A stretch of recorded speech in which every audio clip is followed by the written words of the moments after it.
Praise the lord. క్రీస్తు నామంలో మీ అందరికీ నా వందనము. ఈరోజు బైబిల్లోని ఒక సంఘటన చూద్దాం. అదేమనగా, యేసయ్య మరియు తన శిష్యులు ఒక దోణిలో ప్రయాణించున్నప్పుడు ఆ దోణిలో సంభవించిన ఒక తుఫాను గురించి ఇక్కడ యేసయ్య మనకు ఒక మంచి విషయాన్ని నేర్పించున్నారు.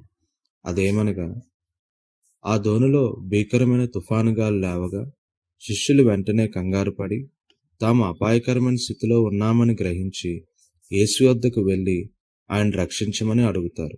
అయితే ప్రభు వెంటనే లేచి గాలిని తుఫానుని గద్దించడానికి ముందుగా ఆయన శిష్యుల్ని అడిగిన ప్రశ్న ఏమిటో తెలుసా? మీ విశ్వాసం ఎక్కడా అని.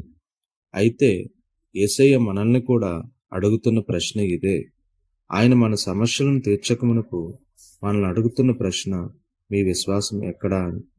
అనేక సంవత్సరముల నుండి దేవుణ్ణి ఆరాధిస్తూ ఆయన్ని ప్రార్థిస్తూ అనేక సమస్యల నుండి విడుదల పొందిన మనము ఇంకనూ మనకున్న కొన్ని పరిస్థితులను బట్టి ఆయన యందు విశ్వాసం చూపుటకు మనం కూడా సందేహపడుతూ ఉంటాం. నిజమే, ఈరోజు మన జీవితంలో చాలా అపాయకరమైన పరిస్థితులు ఉన్నాయి. అయితే ప్రభు మనతో చెప్పుచున్నాడు, మీరు విశ్వాసం కలిగి ఉండండి అని. మనం ఎప్పుడైతే విశ్వాసం కలిగి ఆయన వేడుకుంటామో ఆయన తప్పనిసరిగా మన జీవితంలో లేచిన ప్రతి తుఫానును అణిచివేయగల శక్తి గలవాడు. అయితే అనేక సంవత్సరముల నుండి ఈ విశ్వాసం కలిగి ఉండడం అనే మాట వింటున్నప్పటికీ ఇంకనూ అంతటి విశ్వాసకరమైన జీవితాన్ని మనం ఎందుకో జీవించలేకపోతున్నాం. అయితే ఈరోజు ఒక నిమిషం మనం మోకరించి, ప్రభువా, నేను విశ్వసించులాగా నాకు సహాయం చేయండి, ఆయన వేడుకొని అట్లా ఆయన మనకు పరిపూర్ణమైన విశ్వాసాన్ని అనుగ్రహించగలిగిన దేవుడు.